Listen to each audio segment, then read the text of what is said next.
퇴근길을 정리하는 오늘의 주요 축구 뉴스입니다. 오늘은 국내 소식 위주로 한번 정리해 보겠습니다. 자, F서울의 오피셜 하나가 좀 떴습니다. 공격수 박주영 선수와 이별하는 것으로 공식적인 발표가 나온 건데요.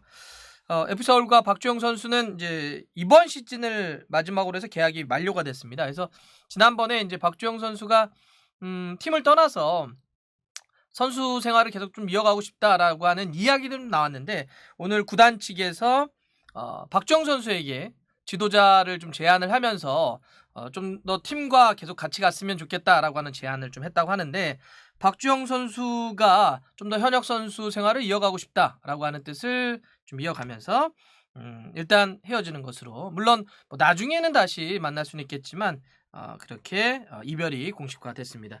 박주영 선수가 2005년에 처음에 서울에 입단을 해서 정말 엄청난 바람을 일으켰죠. 16년 전 일입니다. 그리고 그 이후에 유럽 무대로 가서 뭐 프랑스, 잉글랜드, 스페인, 사우디아라비아 갔다가 다시 이제 서울로 복귀했고, 꾸준히 좀 뛰어주긴 했지만 이번 시즌 같은 경우는 17경기 K리그에 나와서 이제 골은 넣지 못했습니다. 나이가 85년생, 36이죠 만으로. 좀 이러다 보니까 조금 이제 여러 가지 고민이 있었는데, 서울은 박주영 선수가 좀 더 같이 하고 싶었던 것 같아요. 지도자라고 하는 형식으로. 하지만 박주영 선수가 좀 더 선수 생활을 계속하고 싶다라고 하는 마음이 이번에 결정으로 좀 이어진 것 같습니다. 자, F서울에 또 하나의 오피셜이 떴습니다. 차두리 선수가 F서울의 유소년 육성을 담당하는 서울구단의 유스 강화 실장으로 임명이 됐다고 합니다. 그동안 이제 F서울의 그 고등학교 연구팀이죠. 유스인데 오상고 감독을 한 2년 정도 좀 이끌었습니다.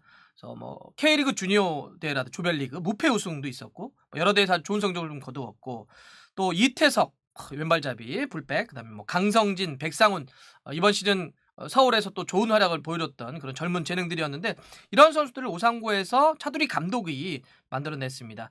근데 서울에서는 이제는 현장에서 감독을 했던 차두리를 이번에 이제 구단 유스 강화실장으로 F서울로 끌어올려서 여기서부터 좀 더 체계적으로 또 한번 서울에서 선수를 키워나가는 거에 대한 중책을 좀 맡겼다라고 볼 수 있겠습니다. 안희수 감독의 뒤를 좀 보좌하면서 팀의 어떤 근간을 새롭게 좀 만들어가는 일이라고 볼 수 있겠죠. 그 차두리 이제 감독이라고 하고 익숙하니까 보면 SNS에도 한국 축구 뿔뿔이부터 뭐 이런 얘기를 많이 하거든요. 고민들이 많이 있고 또 많은 재능들을 어렸을 때 현장에서 지켜봤기 때문에 이런 것들이 잘 녹아들 것 같습니다.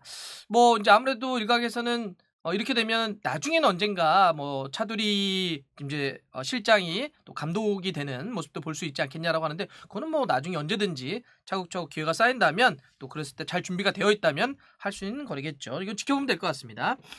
자, 또 하나의 소식은요. 축구협회가 이번 달이죠. 1월 15일 아이슬란드, 21일 몰도바와 A매치 평가전을 하는 걸 공식화했습니다. 오피셜을 띄웠는데요. 장소는 이제 터키에서 하게 됩니다. 1월 27일 레바논, 2월 1일 시리아와 우리가 월드컵 아시아 최종 예선 2연전을 다 원정 경기로 좀 치러야 됩니다.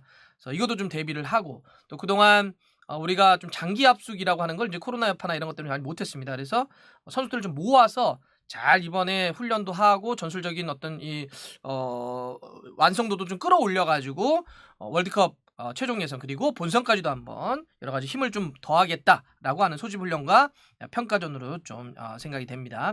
터키 전주 훈련을 떠나는 명단을 같이 발표를 했습니다. 26명을 발표했는데, 여기에는 골키퍼 김승규가 지금 J리그 1번 무대에서 뛰고 있는데, 김승규 선수를 빼고 25명은 모두 다 K리거들로만 지금 뽑혔습니다.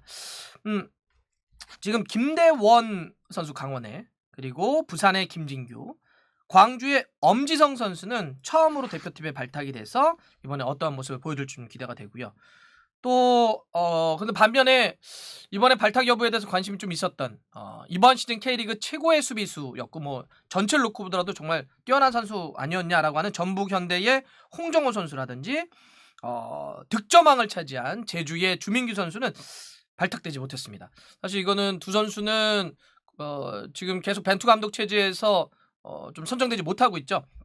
뭐 지난번 이제 홍정호 선수에 대해서 왜 대표팀 발탁이 좀 어렵나라고 했을 때 벤투 감독이 수비 같은 경우는 특히 이제 그간에 호흡을 맞춘 선수들 중심으로 좀 해야 되기 때문에 그렇다라고 한 적이 있고, 또 주민규 선수와 관련해서는 전술의 어떤 스타일상 조금 뽑기 어려운 측면이 있었다. 뭐 이런 이야기를 좀 했습니다. 그래서 뭐 이거에 대해서는 여러 가지 말들이 나올 수는 있지만 이번에도 어쨌든 뽑히지 않았다. 이렇게 말씀드릴 수 있겠고요. 전체 26명의 명단을 좀 빠르게 말씀드리겠습니다. 골키퍼는 가시와 레이솔의 김승규, 울산현대의 조현우, 김천상무의 구성윤, 전북현대의 송범근. 수비는 울산현대의 김영권, 김태환, 홍철, 김천상무의 박지수, 그다음에 정승현, 근데 성남 떠나는 게 일단 확정됐는데 여기 발표는 일단 성남으로 되어 있습니다. 권경원 선수 있고요. 또 전북현대의 이용, 김진수, 또 포항의 강상우가 있고요.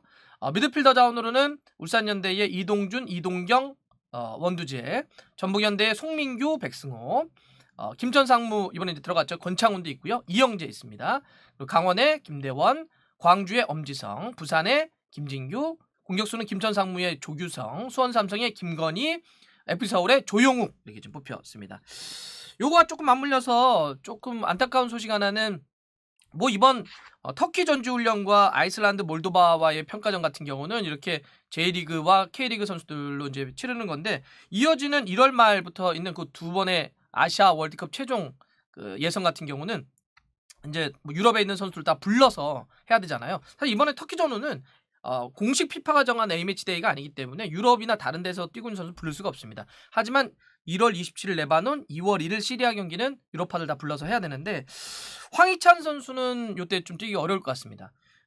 지금 울버햄튼이 좀 공식적인 오피셜을 발표를 했는데 지난번 경기에서 이제 햄트링을 좀 채워가지고 좀 부상을 다쳐서 나갔었는데 이번에 이제 울버햄튼이 공식 발표를 한 것은 내년 2월에나 좀 복귀가 가능할 것 같다라는 이야기 좀 했습니다. 이 허벅지 뒷근육을 좀 다친 것 같은데 생각보다는 조금 더 길게 가는 것 같습니다. 조금 더 우려스러운 거는 경기력이 조금 좋지 않을 때 이제 부상을 당해가지고 장기 부상에 지금 좀 빠진 건데, 더군다나 이제 팀 동료인 네투가 부상에서 이제 복귀해가지고 사실 네투가 복귀하게 되면은 앞쪽에 공격의 한 자리를 차지할 공산이 높기 때문에 뭐 라울 히메네스도 있고 아다마도 있고 그러기 때문에 경쟁은 더욱더 가속화될 수밖에 없겠다. 근데 뭐 무엇보다 그거는 뭐 나중에 한번 생각하면 될 것 같고요. 몸을 잘 만들어가지고 다시 건강하게 돌아와서 좀 뛰는 모습 좀 보겠습니다. 자, 이렇게 오늘의 주요 축구 뉴스 한번 정리해 보겠습니다.